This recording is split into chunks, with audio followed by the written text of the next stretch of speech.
Hello, welcome to the Yarn and Yarns YouTube channel. My name is Angela and all of the places you can find me should be linked in the description box just below this video. I hope you are doing well today. Welcome to my channel. Here you'll find me chatting about my adventures in knitting, spinning, crochet and weaving, and each week I sit down and chat to you about what I've been making in the preceding week. So today is one of those videos and I have just some knitting and some spinning to show you this week. No crochet, I'm afraid. My crochet mojo has gone AWOL somewhere, but hopefully that will come back soon. And also I haven't done any weaving for ages, but over the last few days I've been feeling the call back towards the loom, so maybe that will change in the coming week. I've got an idea for a project thanks to one of my current spinning projects. But I might chat a little bit about that later. I've also got a couple of cheeky acquisitions to show you. Over the next couple of weeks there might be some things to show because I made the mistake of hanging around on the internet for too long and I got tempted. I had a couple of days last week where I was just feeling a bit meh, and sometimes the way I cheer myself up is to buy things, which is not great, I know, but I have some things to show you. Anyway, let's get started.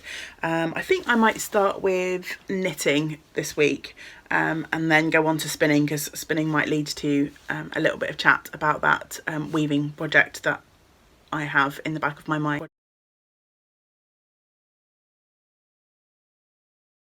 So for knitting this week, I have got 2 finished objects and 2 works in progress to share with you. So first finished object is also probably one of the world's smallest finished objects that you'll ever see. I knitted a mushroom. So here it is, and if you've watched my little mini series of the Yarn and Yarns extras this week, from fibre to finished object, you would have already seen this project. So basically I used some of my hand spun yarn that I made recently to knit up this really cute little mushroom. I was thinking of just swatching with the 2 yarns that I made, and then of course I was also feeling tempted to knit a gnome, but I decided to try something a little bit different, and I'm not sure why, but the sort of burgundy plum colour yarn with the flecks of silk wasting just kind of said mushroom to me, and I don't know why, because you know, you don't see burgundy mushrooms every day, but it's what I thought, it's what my thought process led to. Who knows what happens in this strange head of mine. So that's what I went with, and I used a pattern that's free over on Ravelry. It's called the Earl Grey mushroom by Tatiana Gregorian, I think, off the top of my head. I'll put a link to my project page below, and it's just a really simple fun project. I think it took me less than an hour to knit up. Just a bit of fun, frivolous knitting, a nice distraction, and a nice way to sample some of the yarns that I've spun recently. So yeah, not much to say about that, other than the original pattern is quite cute in that the idea, the reason it's called Earl Grey mushroom, is the idea is you knit the mushroom cap, you soak that in a tea bath to dye the yarn, change the colour, and then you knit the stalk, which I thought is a really sweet idea, and I might actually have a play around with that, because as I say, this really took less than an hour to knit and it's a little bit of fun, and my gnome army will appreciate a toadstool or 2 to hang around in, I'm sure. My second finished object is a little bit unexpected. I wasn't thinking about this project at all, it wasn't really on my radar, but I finished a pair of socks, and it's just a pair of vanilla socks, and these have been on the needle since, oh, I think the end of February, from some yarn I had in my stash for quite a long time. And I cast these on when I went out to dinner with some friends, and I've just been knitting on them on and off. So last week I found myself on a work related webinar for a couple of hours, and I wanted something to keep my hands busy that I didn't have to think about or concentrate on, so I grabbed this sock project. And I'd already finished the first sock and I was halfway down the leg of the second sock. So on the webinar I knit the rest of the leg and put in some waste yarn for an afterthought heel. And then yesterday I was thinking about casting on a new sock project, and while I was kind of umming and ahhing about what I wanted to do, I picked this up again just for a bit of sort of simple knitting while I was thinking. Do you ever do that to clear your mind, grab a stockinette project and just knit for a little bit while thoughts are going round? So yeah, I picked this up and then I was about to put it down and wind up my yarn and cast on for the new sock project that I had in mind, and then I sort of said to myself, well, if you actually concentrate on this today, you'll get it finished, and so that's what I did. So it was nice to have these socks off the needles for a pair of vanilla socks. They've been hanging around in my whip pile for quite a long time, but I've recently not really been drawn to work on socks to the extent that I have in the past, and I've been thinking about that a little bit, and I often used to knit socks quite a lot in the cinema, and obviously we're in lockdown, the cinemas aren't open, I'm not going to the cinema, so I'm wondering if my sock production will ramp up again when things start to reopen and I'm allowed to go back and hide in a dark movie theatre with my knitting. The yarn that I used for these is, as I say, an old yarn that I've had in my stash for quite some time. It's from the Yarn Tree, and I'm not sure if she's dying anymore, but a few years ago she did quite a lot of clubs. So you signed up for the club and you got a couple of skeins of yarn based around a theme, and she did quite a lot of fandom related yarn clubs, and I've got a fair few skeins of Yarn Tree in my stash waiting to be knit up. This particular colourway was from the Halloween box, the Pumpkin, the Witch and the Graveyard. This base has 75% superwash merino, 20% nylon and 5% stellina, so it has a little bit of a sparkle which probably won't show up right now on the camera. So yes, a pair of vanilla socks off of the needles, and I'm happy to have those off of the whip pile. I really want to get cracking on those socks that I showed last week from the Lemmy colourway from Attic Spin Dye, because I love that colourway, and I also am going to be casting on a new pair of socks, a pair of patterned socks this week as well, so it's nice to have a pair of socks off the needle before I throw myself into the next sock projects. So yeah, finished object number 2 for this week. I have 2 works in progress to show you.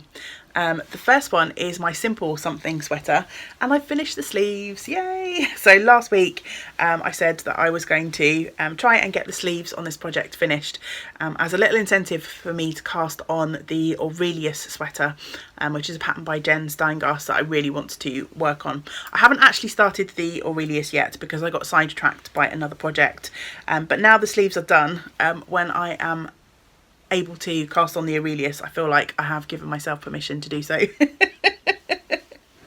I showed a picture of it on Instagram of me wearing this sweater earlier on in the week, or half a sweater, because I've finished the top and the sleeves, but it's still missing a body. But yeah, I'm really pleased with how the sleeves have turned out. I still have the sleeves hanging out on the needles at the moment, and I still have yarn balls attached to them too. When I tried this on, I wasn't sure if I was at the point where I was going to stop. So obviously I didn't want to break all of the yarn. I've got to the point where I think I'm ready to add the final ribbing for the sleeve, but I'm going to leave them unfinished and leave them on the needles for now. I had this thought pop into my head, and I don't know if I'm misleading myself, but because I haven't knit the body yet, obviously the weight of the garment is going to be quite different, and I had it in my head, like I wondered whether once I've got that body, like the rest of the weight of the sweater attached, whether it will change how the sweater hangs on me when I put it on. So at the moment there is like actually no body to play with, so the sweater sort of shifts around a little bit. I'm able to easily sort of yank it and pull it.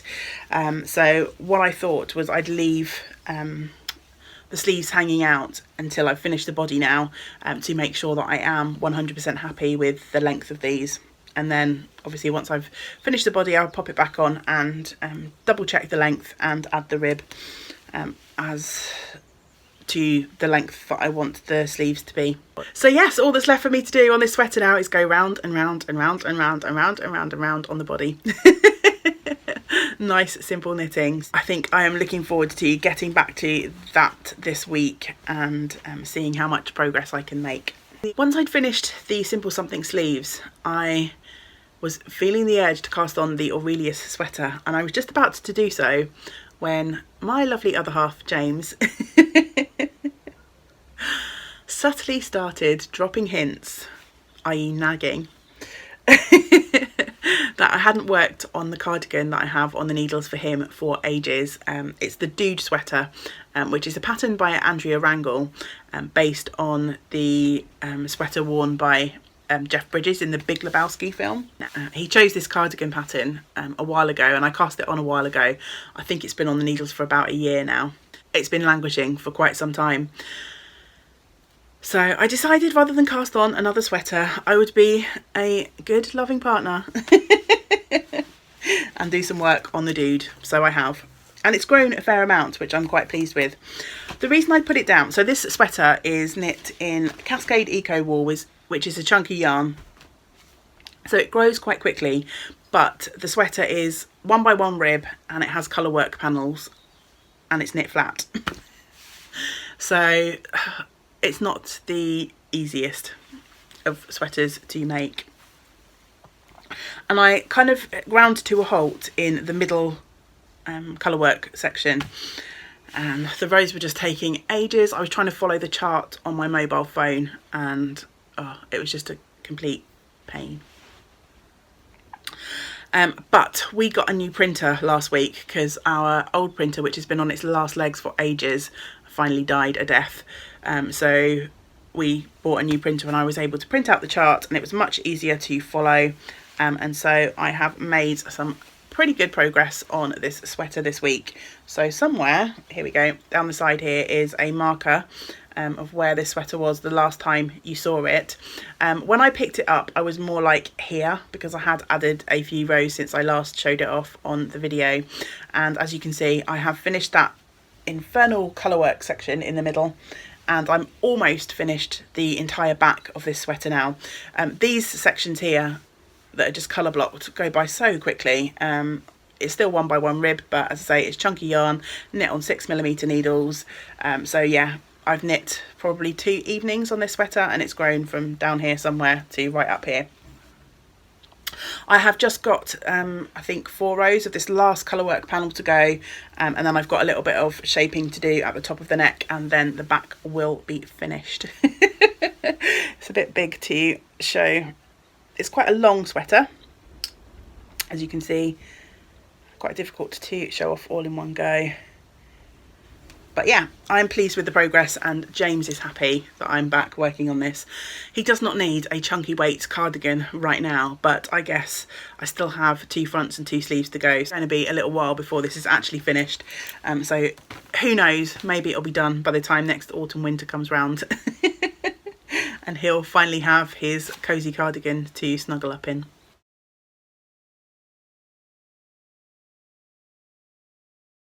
On to spinning, I have got 1 finished object and 2 spins in progress to share with you this week. So the first finished spin is actually the textured blue yarn that I showed off on my spindle last week. I decided to keep it as a singles yarn, so all I've done since last week is wound it off onto my niddy noddy into a skein and then soaked and set it. But I thought, as the last time you saw it, it was that on my spindle, like that candy floss cone, that you might be interested in seeing the finished yarn as well. I have no idea what I'm going to do with this. It's 50 grams and about 100 meters. It's very thick and thin, very textured. There are some really fine bits, if I spread the yarn out in there, and obviously these lovely sort of slubby textured bits in the yarn too. This was just such a fun spin, I can't tell you. Just letting the fibre be what it wanted and working away on my spindle. It was just lovely. I have a thought to maybe use it in a weaving, but I'm not sure how well that would work out because some of the strands really are quite fine. Maybe it would make a nice kind of fun textured cowl or something like that. It will hang out in my stash for a little while, and at some point I'm sure I will decide what to do with it. And the colours in here are beautiful. It reminds me of a sort of very early morning sunrise. There are some subtle tones of kind of pink in here, but mostly it's various blues, and yeah, just lovely. On my wheel this week I've been working away on the Nelly and Eve fibre club, and I showed the fibre off on the video last week, and I have spun all of the singles now. So it's a 100-gram braid of Blueface Leicester, plant dyed, and this was the February club colourway. And so this was the colour that I was spinning last week, which is a sort of oatmeal-y light camel kind of colour. So that was the first bobbin, and then the second lot of fibre were these really fun kind of like pastel-y, they remind me of like painted Easter egg kind of colours. So I have spun that up too. I was going to spin this randomly, so I split it all down, pre-drafted it, ready to spin, and then the first three colours that I pulled out were the sort of duck egg, then followed by the yellow, then this sort of like peachy creamy colour, and I thought actually wouldn't it be quite nice if I kept that colour progression and made a kind of striping yarn. It's not going to be exact because I didn't measure out the sections of fibre as I was pulling them out, so some of the stripes will be thicker than others, but my thought is just to ply these two together and see where we go. Again, I'm thinking this might make a nice kind of woven piece with the colour transitions, but we'll see what the finished yarn looks like and how much yarn this spin produces. So yeah, I'm just going to pop those onto my Lazy Kate now and two ply them together. On my spindle this week, I have resurrected a project that I started right back at the start of the year. I popped again another of the Nelly and Eve Fibre Club fibres onto my spindle, and I was going to film some clips for a how I drop spin video. Did start, and then obviously the world changed and my routine changed, and I never quite finished those videos. I'm going to see if I can salvage any of that footage, but I may just start again. But anyway, I found the bag with this spindle in and the fibre, and I just wanted to get going again. So I have filled up my spindle with this beautiful, again, plant dyed fibre from Nelly and Eve. This was the January club colourway, and I think of all the clubs that I've received so far, this has been my favourite. The colours in here are just gorgeous. It's dyed on this kind of dark sort of grey base of Blueface Leicester, and then through it there's these pops of colour. There's some sort of reds, there's also a lovely sort of like mustardy, chartreusey kind of colour. I wonder if I can find some of that for you. There we go. And it's just spinning up absolutely gloriously. My original plan for this, I divided the fibre and I was going to do kind of like a fractal 2-ply. I split the first half of the braid into 6 and the other half into 3. But I really like how this is spinning up as a singles. So I'm contemplating leaving it as a singles and trying to weave a scarf with it. This is what I've got so far. So I've got some that I wound off onto a spare bobbin, and my spindle is full, so I need to wind this off now. I've still got this left from the first half of the fibre and the second half of the fibre to spin. But yeah, this is really inspiring me to weave, and I'd really, really love a scarf from this. If you have been watching for a while, know that back at the beginning of the year I wove a piece of fabric from my hand spun yarn, and it wasn't quite long enough to make a scarf.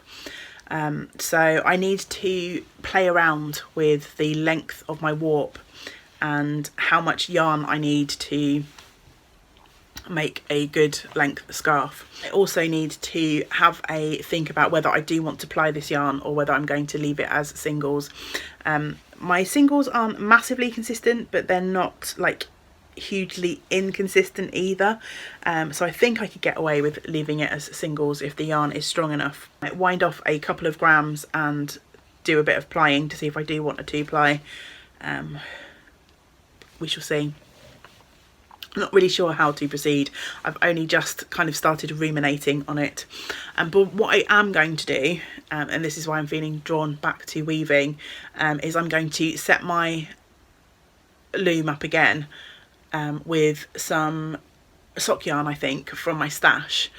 I think I'll grab 2 100-gram balls, warp up the loom and try and figure out what length and how much meterage I need to actually weave a piece that is a good scarf length. So while I'm busy doing that, I'll hopefully proceed with this spin.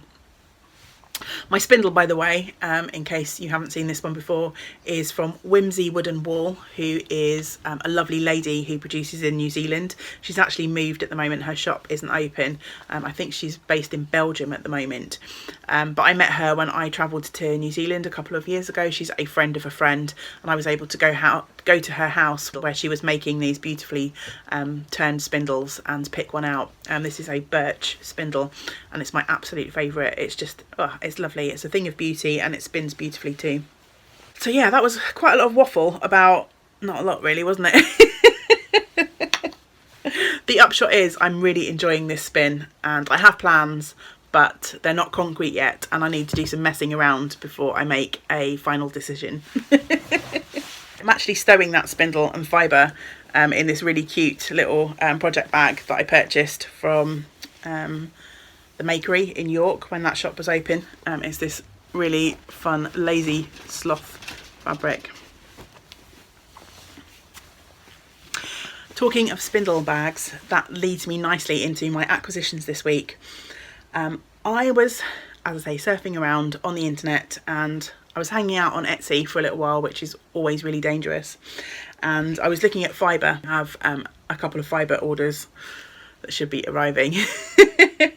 I came across a shop that I'd not heard of before called Clara Rose Crafts, and the maker behind that shop had a really good sale on some of the items that she had in her shop. And in that sale she had a little kit which included a spindle bag, a basic drop spindle and some fibre. And so let me show you the kit. So this is what I purchased for the princely sum of £15 in her sale, which I thought was brilliant, and the quality of the bag is absolutely glorious. So obviously this cat print fabric, I couldn't resist that, but it's a lovely drawstring bag with a good decent heavy drawstring. It's lined with a plain blue fabric, and off of each of the ends of the drawstring are these really fun charms. So there's a fishbone, a cat paw, and then this side there's a food bowl, a little cat food bowl, and a mouse, which is just really lovely. And she also enclosed on the front for me 2 progress keepers, both cat themed. There's a black cat and just a really cute silver cat there. There's a bonus progress keeper of the cat food bowl on the business card there as well. So I mean, I think just the bag is great value at £15. But not only was the bag included, there was 100 grams of mystery fibre. I don't think the listing said what the fibre is. Fibre is never going to go amiss in my stash. And then also this basic drop spindle. So yeah, I got 100 grams of fibre, the spindle bag and the spindle for 15 quid. I don't think you can really go wrong with that. When I last looked, she still had a couple of those kits in variations over on her shop. So if you've been thinking about learning to spin and you want yourself a basic spindle, a lovely bag to keep it in and some fibre, I don't think you can go wrong at the moment with the sale that she's got on. That was one of the acquisitions that came my way. I was particularly interested in the spindle, which I know is really basic, but if you remember recently, my lovely friend Sal gifted me a drop spindle that had been painted, and I think someone commented on that video, oh, have you thought about decorating your own spindle? And it hadn't really occurred to me, but since then I've kind of had that thought in the back of my mind, and I've got some acrylic art paints somewhere stashed away, so I thought I might have a go at painting up this spindle. I'm not exactly sure what I'm going to do yet, but maybe I will make a Yarn and Yarns extra about that process when I get to it. So yes, that was acquisition number 1 this week. And then the second thing that came my way is this beautiful skein of naturally dyed yarn from Flourish Fibres, which I think I mentioned last week I had ordered to go in my Vertices Unite. So this is dyed with madder and modified with iron. It's this gorgeous pale brown, almost with a sort of tinge of pink to my eye. and I'm really looking forward to winding that up and adding it to my Vertices Unite. The lovely Fee of Flourish Fibres has very kindly been chatting with me because I need one extra skein to complete my 5 colours for the Vertices Unite, and she sent me a ton of pictures with different variations, and I think I've narrowed it down to 2, so I just need to decide what is going to be my 5th colour, and then I can order that from Fee and get back to work on my Vertices Unite, which I'm really excited for. So that's it with regards to the making. Just a couple of things to mention. As always, a big thank you to anyone who has been able to support the channel with a coffee donation. I really appreciate that. I was bought a coffee this week, which is always really lovely. Over in our Ravelry group, we've still got our 2 make-alongs, the New Technique make-along and the 12 cast-ons finished object make-along. Didn't really put that very well, but all the details are over in the group and the link will be below. And I also want to say a massive thank you to my lovely friend Jeanette, who has agreed to jump on board and help moderate that group for me. I think I've mentioned quite a few times that I just have this block when it comes to Ravelry forums and groups, and I don't know why, because I used to be relatively active in a couple of Ravelry groups and I've made some really good friends through those groups, but I just can't seem to get over this hurdle that I have in my head, and I don't check the Ravelry group that often, and it becomes this big thing and it kind of weighs on me a little bit. But anyway, by the by, that stuff doesn't really matter. What does matter is my lovely friend Jeanette has agreed to help moderate that group, so hopefully the chatter will start picking up and get a little bit more lively over there. So thank you so much, Jeanette, for that. And finally, just a big thank you to everyone who's watching, and anyone who leaves a comment on this video and on my Yarn and Yarns extra videos. I've been putting up quite a lot of extra content over the last few weeks while I've been at home a bit more, and I've really enjoyed making those videos. It is quite time consuming, but it's worth it because I really enjoy the interactions and the comments and the sort of chats that we have under each of those videos. So I know that not everyone has time to keep up with everything, but if you have been watching those and have been commenting, I really do appreciate that, so thank you very much. I'm going to wrap things up now. It's lunchtime here, my stomach's starting to rumble. I think that's as good a time as any to say goodbye to you and to go and forage in the kitchen for some food. Until we get to spend time together again, I hope that you get to do some of the things that you enjoy. Great big woolly hugs to you all. Bye for now.